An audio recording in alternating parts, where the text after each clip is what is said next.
We can do more in Winnipeg, and we will. But Parliament must offer Canadians decisive help. Winnipeg Mayor Scott Gillingham in Ottawa Tuesday to push for bail reform amid repeated high-profile cases where offenders out on bail allegedly killed innocent Manitobans.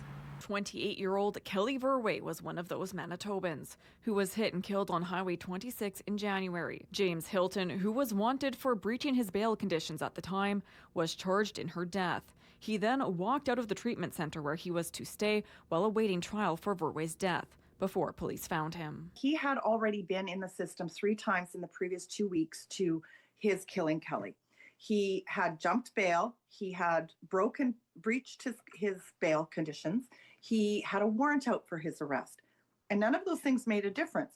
Prime Minister Mark Carney is proposing a bill that includes more reverse onus, which means more people accused of major crimes would have to prove they deserve bail. The Bests say it would help to have it for offenders who repeatedly breach bail. The reverse onus, I think, would have made a difference to the justice's decision.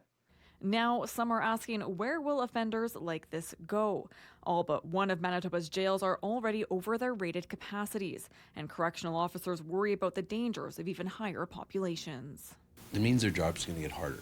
It means they're going to have, on the day-to-day basis, they're going to be looking out for interpersonal issues when people are on top of each other as they are right now, and it's only going to get worse. A criminal justice professor says he'd like to see more programs to support offenders upon release to reduce recidivism, but also for cases to get to trial sooner. He says it's important to make sure police and Crown attorneys have the resources to enact federal legislation. What we've seen provincially is that our Crown prosecutors have expressed concern that they're not adequately staffed, that they need more staff, that they sometimes have to rush through bail court and aren't as prepared as they'd like to be. I felt like they were very steamrolled. They were very unprepared, not because they weren't doing their jobs, but because the system didn't, I guess, ring true in our favor that day. The federal bill with more details is expected to be tabled this week.